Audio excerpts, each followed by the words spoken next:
Hello everyone, my name is Leonardo Copo and today I'm pleased to present a work entitled Low Torque Estimation in Permanent Magnet Synchronous Motors Using Artificial Neural Networks. This research was a collaborative effort with my colleagues from the Instituto Ercílio Randon. And as we all know, PMSMs are the heart of many high-performance systems, especially in the electrical vehicle industry and other automotive and aerospace applications. They're efficient, power dense, and highly responsive. But to harness this performance, we need an accurate torque control, a torque reading. This is vital for efficiency, for safety, and for the user experience. The challenge is that most control methods depending on knowing the torque, so the motor needs to be tested with the measure of the torque, and this measure should be applied to the actual application. The standard solution is a physical torque sensor, but these are expensive. They add bulk, they add complexity, and they represent another component that can fail. Our work addresses this problem directly. We propose a cost-effective sensorless approach using an artificial neural network to estimate the load torque in real time based only on the motor's line currents. At first, this development is focusing on applying this method on a motor that would not only be a load in our experimental setup, but would also be the torque sensor itself.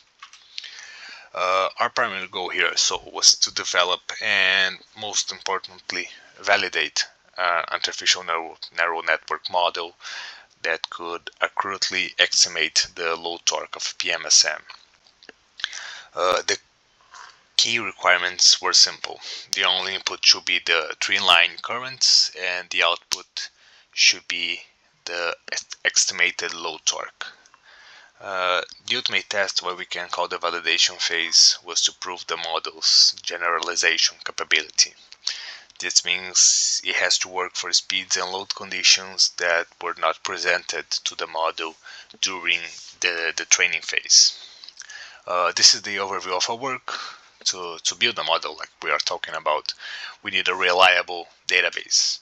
So in this setup, we will use our dynamometer with the torque sensor to generate this database that from the currents we will feed this and the torque values for a neural network, and we can hopefully predict torque down the road. This is the database we will use to train our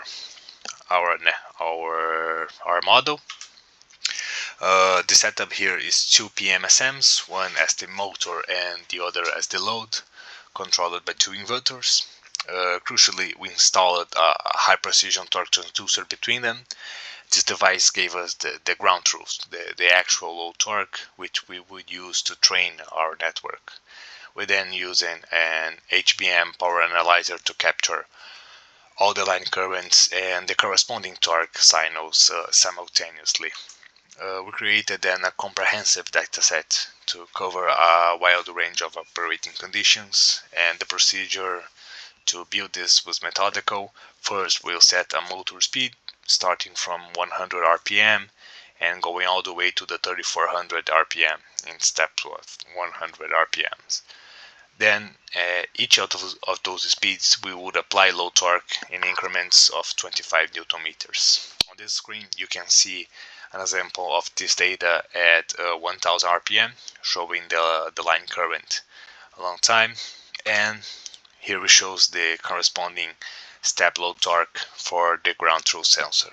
So this process gave us the input-output pairs needed for our supervisor training. Now for the model itself, we choose a feed-forward artificial network. This is a quick and reliable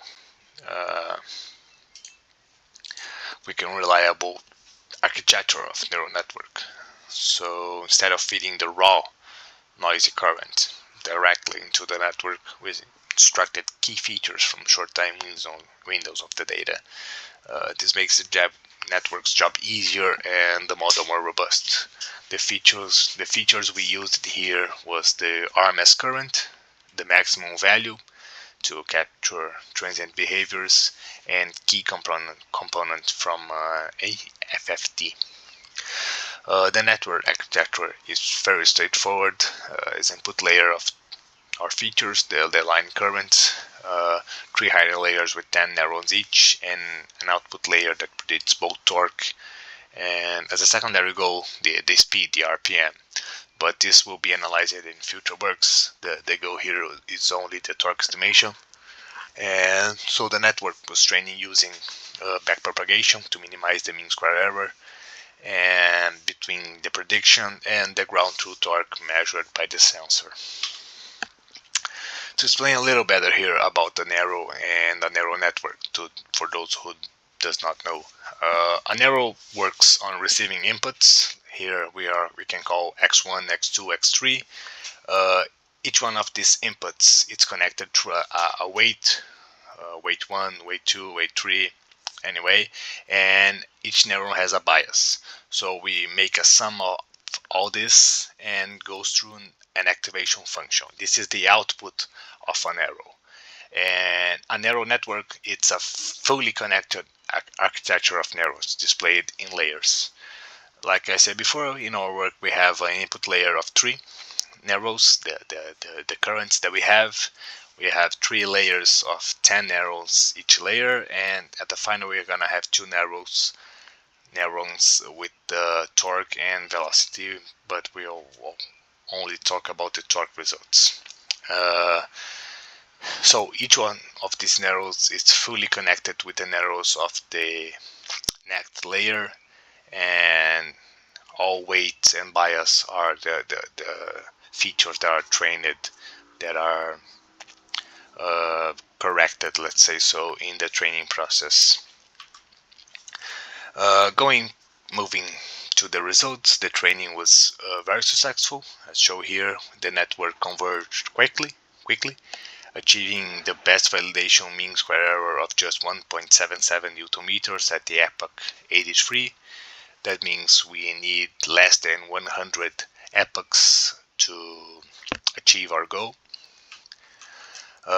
Here we have the errors histogram, and this is exactly what we want to see. This is a tight normal distribution that is centered on 0, indicating that the model prediction are not biased and they have low variance. So the mean square error of 1.77 is low, but all of our errors are centered between 0. This means that we have a strong result on the training process. Here's a visual representation of the performance at the training batch. This is the example for 700 RPM.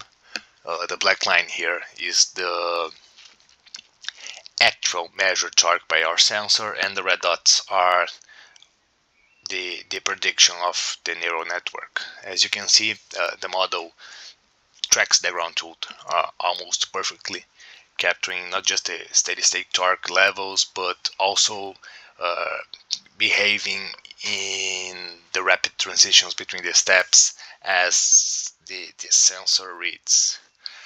But this means our model can memorize things. And the critical test, as I mentioned before, is can it generalize it? I mean, can it predict torque and speeds it was never trained on? Can he predict results that he had never seen before? So to find out, we create a new test dataset with 7 new speeds and a more transient load profiles to see if the model was able to accomplish that. And the results shown in this table were excellent. The mean square error for torque remained low across all test speeds. For example, at 1000 RPM, this was just 1.09 Newton meters. The highest value of error was less than 3.5 Newton meters. This confirms that our model did not simply overfit the training data. It truly learned the underlying relationship between current and torque. So it should be able to predict all situations that occur in the application of this motor. These next two graphs can help us visualize the results. Here is the 1400 RPM test. This is the highest error we have in the validation phase. We can see that it's a bit more noise in the signal, but even here the predictions, the red dots, robustly follow the actual measured torque. We believe that this noisy reading of the sensor is one of the main reasons for this higher, still remarkably low, but higher error than the other torques that we discussed, the other speed zones that we presented in the validation phase. For example, the lowest MSA was the 1000 RPM, and you can see that here the torque signal, it's very stable, not so noisy, and then we have again a nearly perfect match between our predictions and the torque being read by the sensor. So what are our key findings? We demonstrated a high accuracy model with an error of under 3.5 Newton meters using only the line currents. We proved the strong generalization to unseen operating conditions. And third, this model is extremely lightweight. It requires only about 530 floating point operations per inference. This is a trivial computational load, making feasible for real-time deployment or even low-cost microcontrollers. The applications are significant. The most obvious one is the sensor torque monitoring, which reduces system cost and complexity. But a more interesting application, the goal of this work, is what we call the motor as a dynamometer. If we can apply this in a test bench setup, when one motor is a generator or the load, and a new motor or maybe a different motor being tested, after a one-time training with a physical sensor, then the generator motor itself becomes the torque sensor. It can now provide the load and measure the torque of the new motor simultaneously, all based on its own line currents. This allows, for example, a lab to build multiple test setups without needing to buy an expensive dedicated torque transducer for each of their setups. So in conclusion, this work successfully demonstrated a robust, cost-effective, and accurate neural network-based method for PMSM low torque estimation. We have shown that using simple current features provides a computationally light and highly effective solution that's viable for real-world applications. For future works, we are looking at optimizing this neural network structure specifically for embedded hardwares and exploring advanced filtering strategies to further smooth the predictions and make it even better that we are presenting here today. So this is it. Thank you very much for your attention, and any questions, I am happy to refer to those.